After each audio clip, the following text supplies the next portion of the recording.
জনগণের ম্যান্ডেট প্রাপ্ত সরকার যদি কেউ গ্রহণ করতে ব্যর্থ হয় তাহলে গণতন্ত্র গ্রহণ করতে তারা ব্যর্থ হয়। গণতন্ত্রে উত্তরণের জন্য নির্বাচনে কোনো বিকল্প নেই। আমার কাছে মনে হয় নির্বাচিত সরকার দায়িত্ব নিয়ে সংস্কার করতে পারে। নির্বাচিত সংস্কার আসবেই, আমূল পরিবর্তন না হলেও প্রধান পরিবর্তনে তার ভূমিকা রাখার জন্য।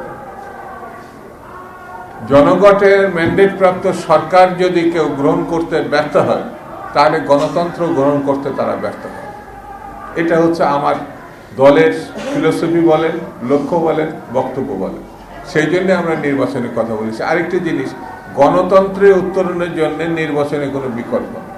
যদি নির্বাচন পরিত্যাগ করি, নির্বাচন গ্রহণ না করি, তাহলে তো 3 বছর 4 বছর 5 বছর পর গণঅভ্যুত্থান করতে হবে। আর অন্য আরেক অভ্যুত্থান আছে যেটা কোনো রাজনৈতিক দল অ্যাকসেপ্ট করতে পারে, সেটা সামরিক অভ্যুত্থান। তাহলে সভ্যভব্য পথ হচ্ছে নির্বাচন।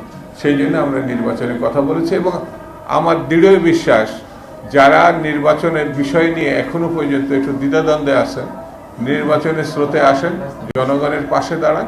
আমার দৃঢ় বিশ্বাস জনগণ হয়তো আপনাকেও গ্রহণ করতে পারে, কিন্তু ভয়ভীতি, সন্দেহ, বিশ্বাস রেখে যদি সময় প্রলম্বিত করেন তবে শয়তানের বাচ্চা একটা তো ভিন্ন দেশে আছে, পার্শ্ববর্তী দেশে আছে, সে আরও শক্তি পাবে, আরও বেশি উৎসাহিত হবে।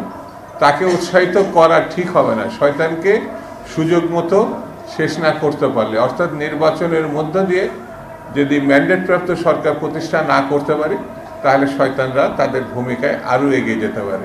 আমি সেই দিকে দৃষ্টি আকর্ষণ করে অনত বিলম্বে নির্বাচন প্রত্যাশা বা আহ্বান করে আমি আমার বক্তব্য শেষ করছি।